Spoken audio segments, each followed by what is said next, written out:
E agora ven o profesor Enrique Monteagudo, non sei se dicir que coas rebaixas, pero, bueno, sospeito que para facernos aterrizar na dura realidade galega, non necesita tampouco moita presentación, sabedes que é catedrático de Filoloxías Galega e Portuguesa, na actualidade coordina o Seminario de Sociolingüística da Real Academia Galega, onde é vicesecretario,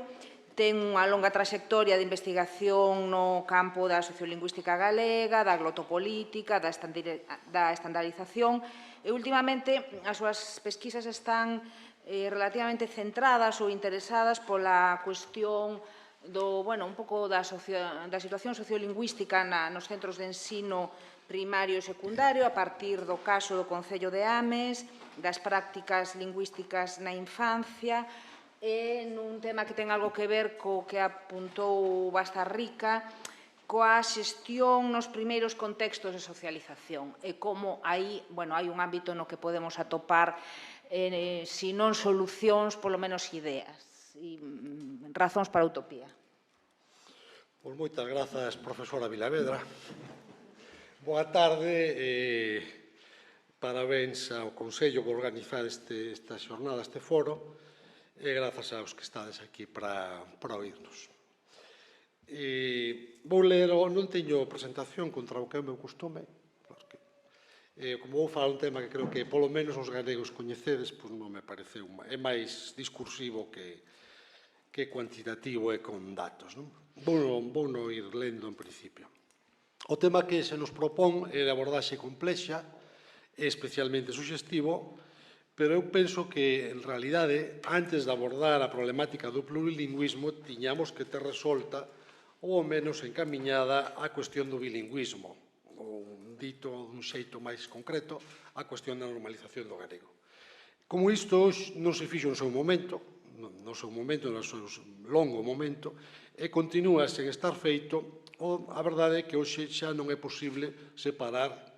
a segunda da primeira, resolver a cuestión do bilingüismo, da relación entre o galego e o castelán, do contexto do plurilingüismo, nin realmente tampouco a primeira e a segunda, a cuestión do plurilingüismo, da cuestión do bilingüismo. Tendo en conta, ademais, que a semana que ven imos celebrar o 40 aniversario da aprobación da Lei de Normalización Lingüística, permitidme facer unha reflexión que ten que ser breve por tempo e, por tanto, vai ser un pouco así de brocha gorda, da evolución da política lingüística en Galicia a partir da aprobación da lei e tentarei colocar dentro desta análise a cuestión dos desafíos específicos que presenta para o galego o plurilingüismo, que eu creo que basicamente se dan en dúas dimensións. A súa posible proxección internacional a través da chamada lusofonía e o encaixe do inglés no noso sistema educativo, que agora sabedes que se define como plurilingüe. Canto ao primeiro, temos unha lei que debe de ser peza-chave, pero que na práctica está pouco estreada, diríamos,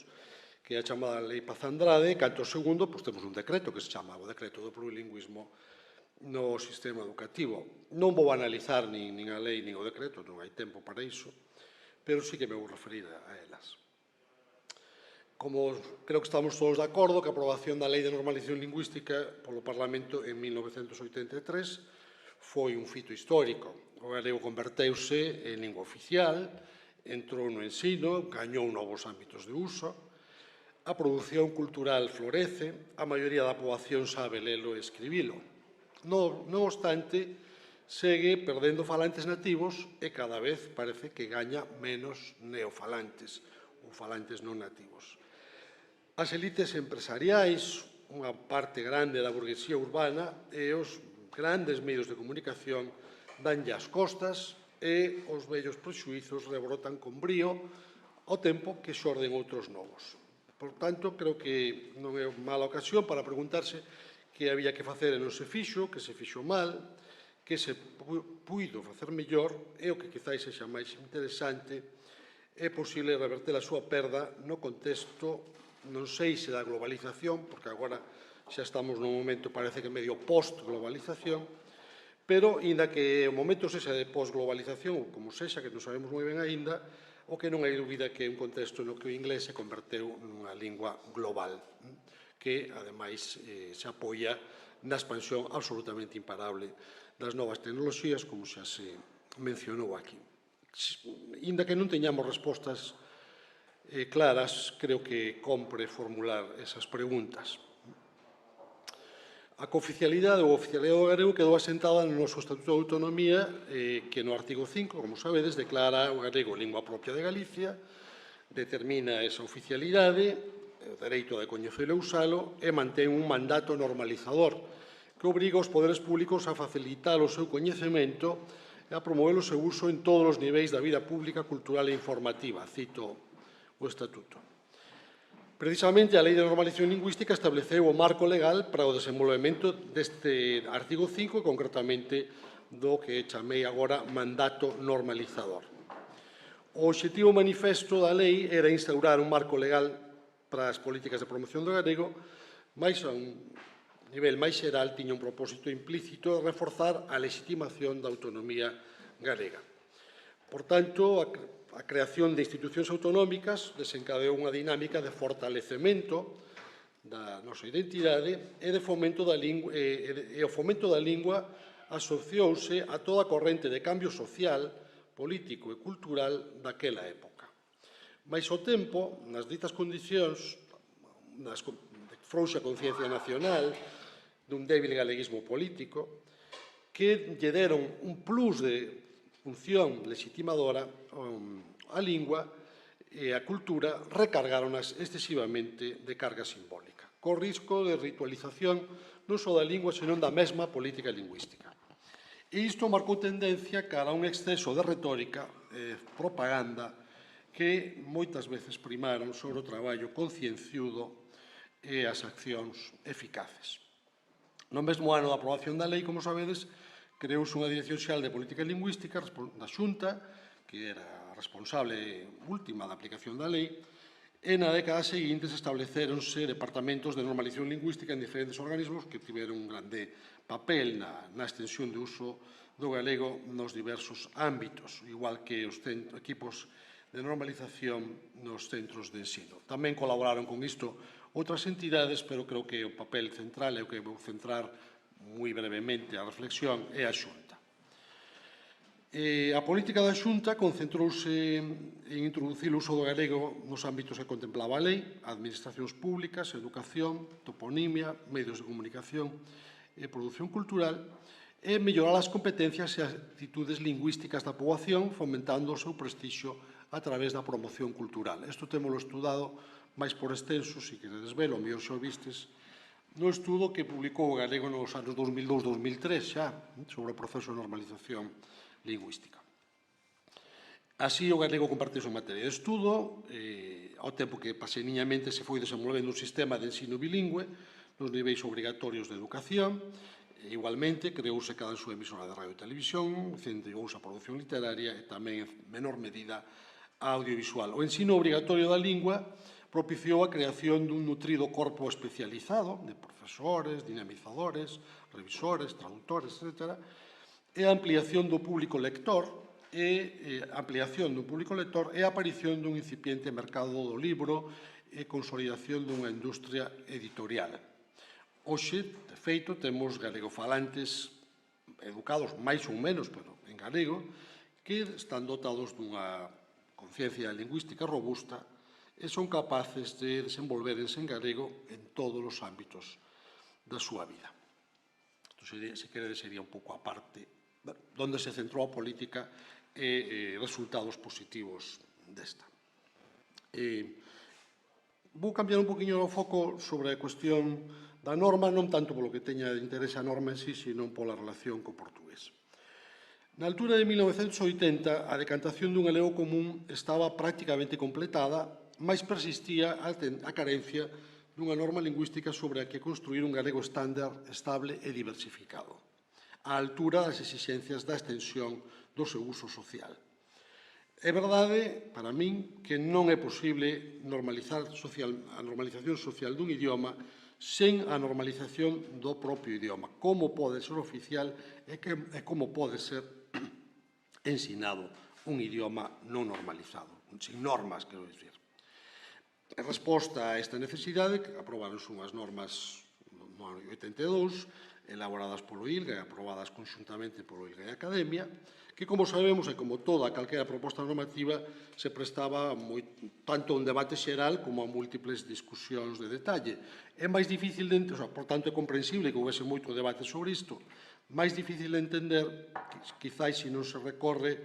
á inmadureza e á conciencia idiomática do país, é que este debate se convertese nun terreo inzado de polémicas sobreactuadas, acusacións hiperbólicas e moitas veces trufadas de personalismos que nin se disimularon moito. De todas maneiras, como sabedes, no 2002-2003 chegouse a un acordo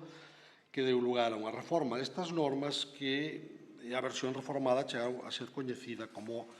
normativa de concordia, co cual esa cuestión saiu bastante, non totalmente, pero bastante das retesías partidistas e quedou máis reservado ao ámbito académico e científico. Tamén é verdade que nos últimos tempos o de vello debate entre reintegracionismo e autonomismo, que estivo tan concentrado na ortografía, vai perdendo centralidade. O tempo que saen as superficies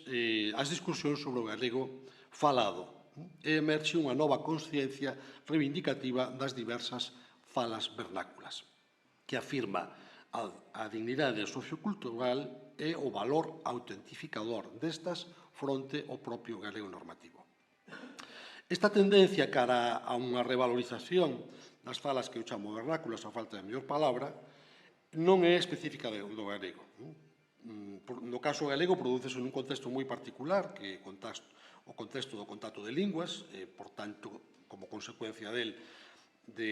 progresiva castelanización do galego falado, pero realmente márcase na emerxencia de tendencias demotizadoras ou mesmo desestandarizadoras que están xurdindo en moitos espazos lingüísticos en Europa, incluso e, sobre todo, en espazos lingüísticos normalizados. De maneira que, cabo do interese que espertou, que sigue espertando o fenómeno do neofalantismo, cos seus aspectos actitudinais e lingüísticos, os falantes nativos tamén reclaman a súa visibilidade e a súa cota de atención. A reapropiación e a resignificación do castrapo, que estudei en outro traballo, que sairá pronto, se mo publica a EVA, que ten pendencia de publicación, constitúe toda unha advertencia que se faría moi mal en ignorar, embriagados en disquisicións sobre plurilingüismos ou, aínda peor, sobre o sexo dos anxos gráficos. Hai quen está decidido a converter o debate normativo nunha discusión sobre a identidade lingüística do galego. Para min isto é un erro grandísimo que encamiña a cuestión cara ao esencialismo, cara a discusións esencialistas, porque, na miña visión, a lingua non é unha entelequia ahistórica, falamos algo disto pola mañá, senón que é unha construción social erguida por unha comunidade concreta nunhas circunstancias históricas determinadas. Moitas veces os modelos de lingua que se teñen en mente responden ao vello patrón monolítico, por exemplo, se falamos do reintegracionismo e de lusofonía, dando por suposto que o portugués, como todas as linguas de verdade, é unha realidade uniforme, ou todo máis, unha constelación de variedades coroada pola norma culta lisboeta. As novas concepcións das linguas, ao contrario, poñen o acento na diversidade, contemplan a realidade do pluricentrismo e devolven protagonismo aos e as falantes e as comunidades, abrindo así o camiño cara a unha nova consideración, no noso caso, das relacións entre o galego e o portugués ou os portugueses. Dado que esta denominación, a segunda, non recobre un ente cristalizado alrededor de Lisboa, senón un sistema complexo e dinámico, en plena evolución, por certo, e que aínda está á procura dun equilibrio entre as forzas de unificación e as forzas da diversificación, non só entre a variedade europea, coa unha norma ríxida e moi fixada, pero tamén cuestionada, e a variedade brasileira, con unha norma moito máis flexible que aínda está en fase de decantación, senón coas emerxentes variedades africanas, entre as cales por certo, se atopa un crioulo, o cabo-verdiano. En realidade, para confrontar a cuestión das relacións entre o galego e o portugués ou da política lingüística galega cara ao portugués, que xa deu lugar a esta lei Paz Andrade, que está por aplicar, cumpriría a mellor baixar do terreo das abstraccións e pasar de tratar da lingua a considerar as competencias comunicativas, retomo algo que tamén se dixo pola mañá e que falou un poquinho máis Eva agora,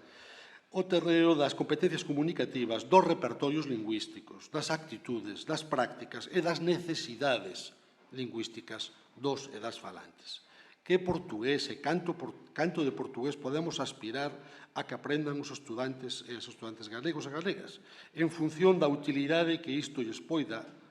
supor para desenvolveren nas súas vidas e nas súas profesións. Aprender a entender, a falar, a ler, a escribir, canto, en que sentido, en que proporción, a que nivel, que variedades, máis lingua oral, máis lingua escrita, competencia máis receptiva, tamén productiva. No canto de orientar os esforzos académicos dos escolares galegos cara a unha suposta perfección ortográfica, un manexo da escrita, ao mellor é máis rendible buscar o fomento das destrezas comunicativas, sirva isto tamén para o galego, por suposto, relacionadas coa comprensión oral e a lectura comprensiva. Avanzando desde a comprensión oral, intercomprensión oral que se existe entre galegofalantes e falantes de portugués cara a outras áreas de dominio da lingua en que se promoverá un grau de competencia que pode variar en función dos obxectivos e das necesidades de cada usuario. Neste sentido, reclamo tamén o interese, a pertinencia das experiencias no sentido do sesquilingüismo, da promoción da competencia receptiva, máis da competencia, que podería ser tamén unha posible resposta a unha das cuestións que presentou Peter pola mañá. Como podemos integrar competencia en tantas linguas? Pois, ao mellor, se non nos empeñamos en dar unha competencia productiva en todas elas, e si productiva en algunha e logo receptiva en máis, sería moito máis fácil que nos manexáramos con repertorios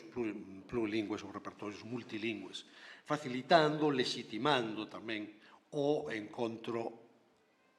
bilingüe ou encontro plurilingüe no que cada falante utiliza o seu idioma e é comprendido polo outro, pola outra falante e viceversa.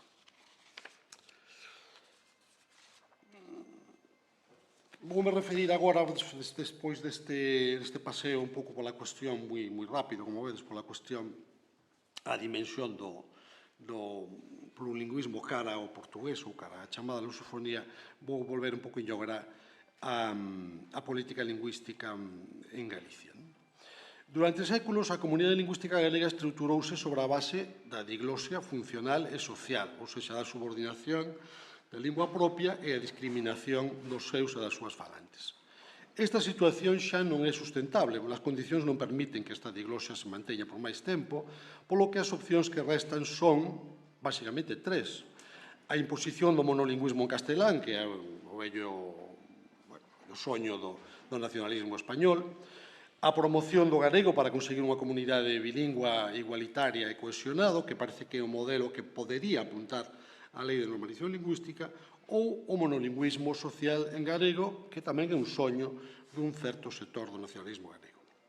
De todo, as propostas tendentes a escindir a sociedade en dúas comunidades monolingües, separadas e confrontadas, que é a aspiración da sarcásticamente denominada Galicia bilingüe, son amplamente impopulares. A Galicia bilingüe, máis ou menos, o modelo sería a Galicia bilingüe que consiste unha parte fala castelán e pasa ao galego, outra parte fala galego, pero non lle queda máis remedio tamén que saber castelán, entón temos dúas comunidades, cada un o seu. Isto non é o que entendemos por lingüismo, nin é o que está recollido na legislación, nin é o que aparentemente desexa a maioría da cidadanía galega, que está máis ben vagamente, polo menos por un modelo segundo o que dixe, promoción do galego para conseguir unha comunidade máis igualitaria, máis cohesionada. Porén, contra o que parece ser o consenso político, o obxectivo do bilingüismo equitativo non xustifica que a política lingüística deba ser homoxénea para o conxunto de Galicia e, por tanto, deba ter un carácter extensivo, unha especie de café para todos e todas, que lembra o fracaso das políticas de revitalización do gaélico irlandés. Perdóame que tome este exemplo, pero que temos máis a man. A este modelo de café para todos, extensivo,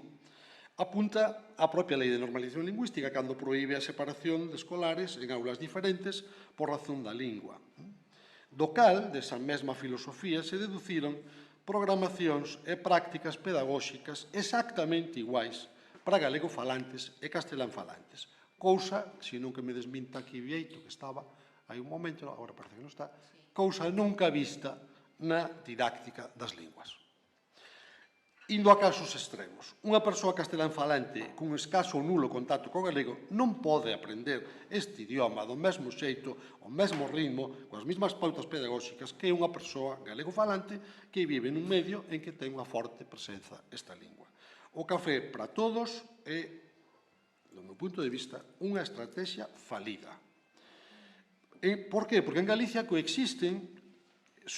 ecosistemas sociolingüísticos ben diferentes. E tratalos a todos eles do mesmo xeito e ten resultados contraproducentes. A verdade é que o reto da normalización se asumiu cun exceso de ideoloxismo, con moi pouca ou nula experiencia previa e cuns coñecementos moi limitados das políticas de revitalización lingüística, en particular dos aspectos operativos destas, o que chaman en inglés know-how. Isto quixo remediarse mediante o seguidismo do modelo catalán, cando este ten sentido, se o ten, algo polo menos ten, nun contexto sociolingüístico que é moi diferente ao noso.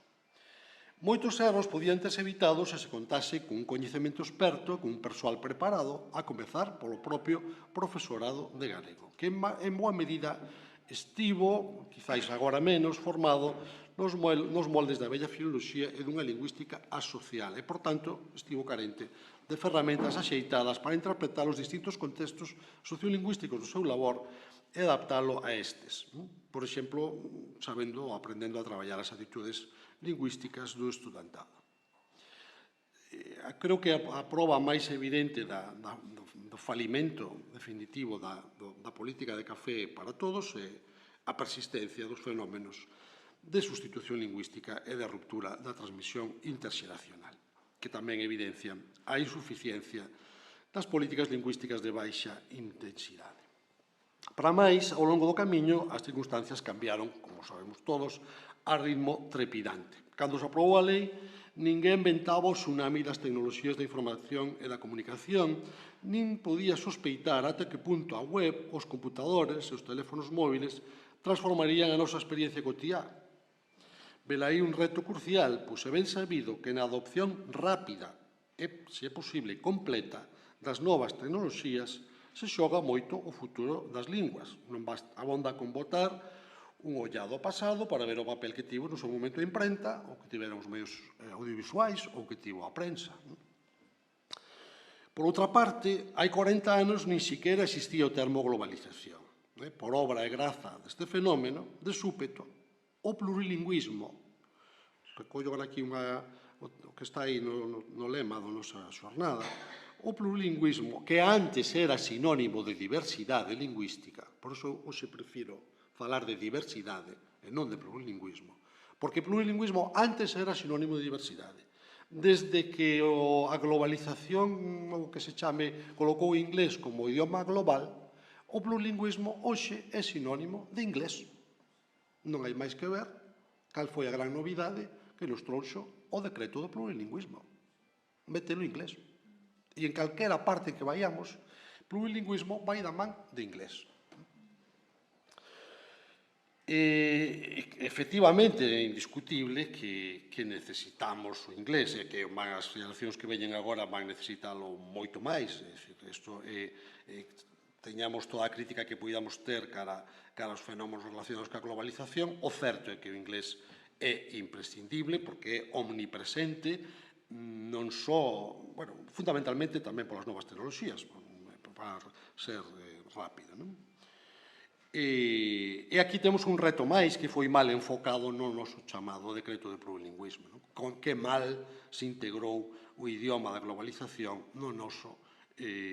sistema educativo. Simplemente como un recurso oportunista para encamiñar unha determinada polémica lingüística nun sentido concreto. Pero, ainda así, o reto está aí. Iso temos que afrontalo incorporando o inglés ao noso sistema educativo sen detrimento do noso idioma propio, que debe ser o centro do que creo que chamou antes Peter pola mañá o multilingüismo autocentrado. Esa idea creo que está moi a cair aquí. Os desafíos están aí e as prioridades deben recalibrarse en función destes. Pois precisamos un sistema educativo capaz de fornecer competencias axeitadas, que obviamente non van ser as mesmas, en galego, castelán, portugués e inglés. Precisamos novas ferramentas tecnolóxicas disponibles para o galego, están anunciando estes días a aparición de algunhas, e accións para atraer a mocea do idioma. Mais estudos de sociolingüística aplicada, máis estudos de planificación lingüística, de didáctica das linguas, investigación sobre o bilingüismo, proxectos piloto e experiencias con distintos modelos educativos e con accións para motivar a cidade, etc. E continúa a faltar unha liña de fomento de investigación e de capacitación do persoal relacionado co galego nestes mesmos ámbitos. Hai que dicir que as universidades e o propio ILGA teñen unha certa responsabilidade nisto, pero, evidentemente, é a responsabilidade maior da Xunta de Galicia que, ao meu entender, desperdiciou unha magnífica ocasión para dar un impulso decisivo a estas liñas de traballo cando creou o Centro Ramón Piñeiro, que no sentido de que podería ter sido moito máis, podía ter tido moita máis importancia, moita máis prioridade a este tipo de liñas de traballo no seu proxecto, no seu programa. E hai esforzos que se fixeron moi valiosos da propia Academia, do Consello da Cultura, que apuntan neste sentido, pero que evidentemente pola propio carácter destas institucións non son suficientes para colmar a carencia dunha política máis definida e máis consistente de promoción de traballos e de capacitación en toda esta área. O proceso de normalización constituí un campo de confrontación política e ideolóxica, mas tamén foi unha fonte de ensinamentos. De feito, os erros poden ser útiles cando se sabe aprender deles. Sabemos que, por exemplo, que a instrumentalización do idioma para a propaganda partidista e as estrategias de confrontación de curto prazo non levan a ningures. E penso eu, ainda que hai quen di que a liña que defendemos consensualista que é un erro, que hai que ir a unha liña máis de conflictividade, eu creo, recollendo o que dixo tamén o Alapachi, que hai un amplo consenso social arredor da lingua político é necesario para recoser, para reunir os apoios políticos e sociais para o galego, pero, ollo, non para aplicar cataplasmas, que poden ser moi ben intencionadas, pero que non son útiles, non son operativas, non producen resultados tangibles. Precisamos políticas intensivas, de proximidade, que estean á altura dos desafíos do momento, que estean adaptadas aos distintos contextos, con prioridades claras e obxectivos definidos, que interpelen as maiorías sociais, que mobilicen os compromisos e optimicen os recursos. Compre virar o rumbo, tendo de cote presentes os alicerces e os límites da política lingüística, a vontade maioritaria da cidadanía e a actuación de cada un de nós na nosa vida diaria. Moitas gracias.